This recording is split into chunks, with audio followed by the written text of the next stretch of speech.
Farah, Assalamualaikum Kisi. Waalaikumsalam. Dan rakan-rakan MJ12. Di sini Farah ada pengalaman yang ingin dikongsi bersama Kisi dan rakan-rakan sekalian.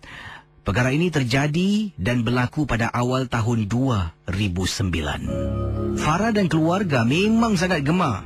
Dan ia merupakan satu hobi kami untuk membuat ekspedisi ke rumah-rumah ataupun kawasan-kawasan yang dikatakan tempat tu keras, angker, menyeramkan macam itulah. Setiap kali tempat kami bertemu atau meeting point sebelah berangkat adalah di bawah kolong blok rumah Nenek Farah yang terletak di kawasan West Coast Road. Kami akan membuat rancangan ataupun satu plan untuk ke mana di mana kami nak pergi dan pastikan semua peralatan seperti lampu solo dan benda-benda yang lain dah pun siap. Setelah itu barulah kami akan menaiki lori dan berangkat. Saya masih ingat lagi apabila kami sampai di kawasan Punggol, iaitu kawasan rumah Matilda. Kami berada di dalam kenderaan. Kami semua amat gembira kerana akhirnya juga setelah beberapa jam di dalam kenderaan, ceritanya bermula sebelum kami melangkahkan kaki ke tanah. Ibu, makcik dan suami termasuk saya terlihat sesuatu seperti ada kelibat orang dewasa dan seorang anak kecil yang berjalan menuju ke rumah tersebut.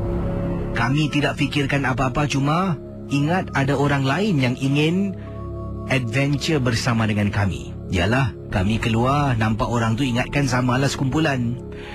Tanpa membuang waktu, semua turun dari kenderaan. Kami semua berjalan melalui semak samun dengan lalang yang tinggi dan tanah yang agak lecak kerana hujan sebelum itu. Semuanya berjalan perlahan-lahan menuju ke arah rumah tersebut.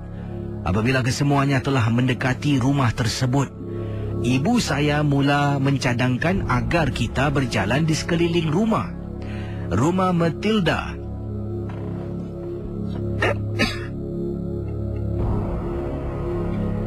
Selepas 5 minit kami berjalan, tiba-tiba kami terdengar seolah-olah ada orang menyanyi atau bunyi humming. Dan juga bunyi orang sedang sedang bersuaralah, membunyikan suara yang menyeramkan. Saya menjawab ya dengan dengar sangat jelas. Rakan-rakan sekalian, jantung saya mula berdegup dengan pantas. Lalu saya memberitahu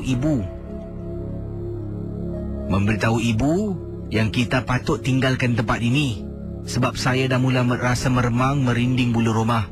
Kami semua dengan perlahan-lahan beredar dari situ. Tiba-tiba terdengar Kisi pula suara orang menangis. Benar Kisi, setelah bunyi humming seolah-olah ada orang menyanyi, dengar pula orang menangis. Tanpa membuang masa, semua berjalan dengan pantas dan apabila kami ingin melangkah keluar, kami terdengar seruan seolah-olah macam orang azan 4:30 pagi, sedangkan semua berdekatan rumah tersebut adalah hutan. Tiada surau ataupun masjid. Masjid yang paling dekat, tak silap saya, berada di kawasan Sengkang.